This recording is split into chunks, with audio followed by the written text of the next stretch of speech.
This is Valley News Live at noon. Good afternoon and thanks for joining us. I'm Anna Johnson.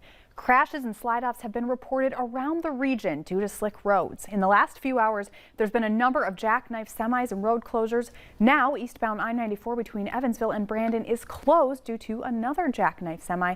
But within the last 30 minutes, a stretch of I-94 near Downer just opened up. Let's go over to meteorologist Lisa Green with a first look at your weather. Lisa? Well, good afternoon. Yes, it's been a tough morning. We've had the wind still going, gusting into the 30s this morning, and now heading into the afternoon, still a little bit brisk. We had a little bit additional snow move through as well, and colder air. So that's led to a lot of trouble on the roads. We're still seeing some of that. We've got blue sky here on our DOT cam near the Halstead area along Highway 200, but we can also see a little bit of drifting going on across the roadways, not necessarily reducing our visibility, but those roads are slick as we continue to have some of that blowing snow happen. And as our temperatures have been dropping, some of those areas where we had those places where we had a little bit of slush develop yesterday because of the warmer temperatures, that's all starting to harden up too. This is in the Beltrami area along Minnesota 9. You could see that we're also getting some drifting snow onto the road surface as well. And as vehicles are driving through it, they're creating that little bit of snow fog behind them. So not ideal is the bottom line here today. And in fact, it's been hazardous for a lot of places with the icy conditions. Here's a look at the latest satellite and radar imagery. It's looking pretty quiet. This view here shows the snowpack because we have clear skies at this point in time. That's that cloud cover and the snow dropping south into South Dakota and more parts of southern Minnesota.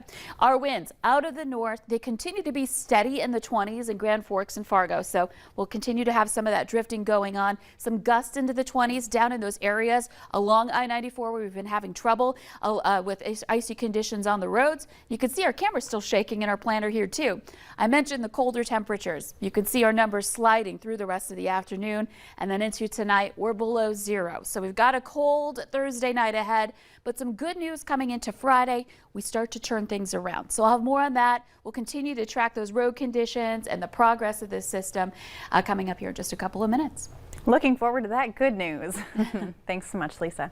Breaking news into the Valley News Live newsroom. A security guard at Cheyenne High School was removed from campus following allegations of inappropriately chatting with female students on electronic platforms. An email sent to parents this morning says that the school administration got a text tip from a student regarding those allegations. They're asking anyone with information to come forward. New for you at noon, Moorhead police need your help finding a burglary suspect. Police say this person in the photo is a suspect in 2 Domino's burglaries in December. The incidents happened after hours on the 21st Street location. If you have any information, call 218-299-5120. Also new at noon, a man is in custody and facing several charges following a lengthy investigation by the Jamestown Police Department.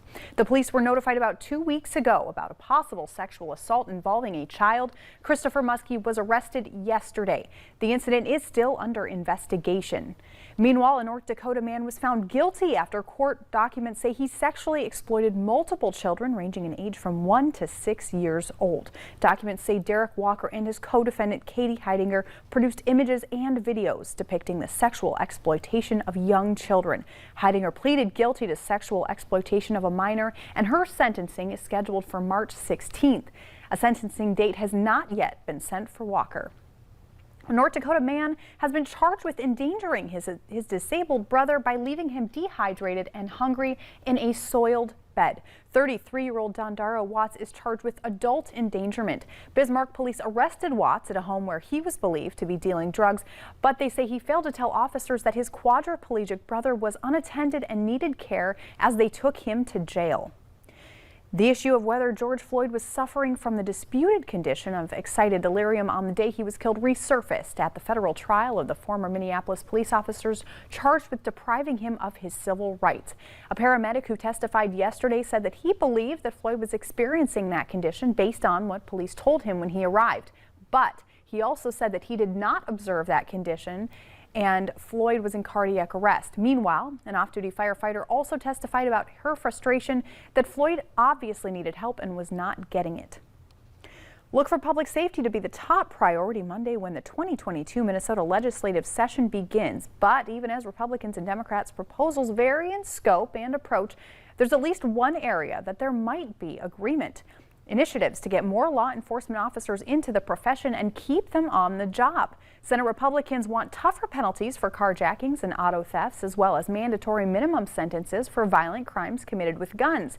The GOP is also proposing retention bonuses and pension reforms to keep police officers in the profession, scholarships for recruitment, and a marketing campaign to attract more people. That's not far from what Governor Tim Walz is pitching in his supplemental budget outline. People in Minnesota who need help with rent need to act fast to get in on the state program to head off eviction for past due rent. The deadline for Rent Help Minnesota is tomorrow at 9 p.m. Minnesota Housing got $450 million in federal assistance during the pandemic. Coming up at noon, how Kansas Chief fans are helping out the people of Buffalo following that close game they had over the weekend. But next, Lisa will be back with the weather to plan your day.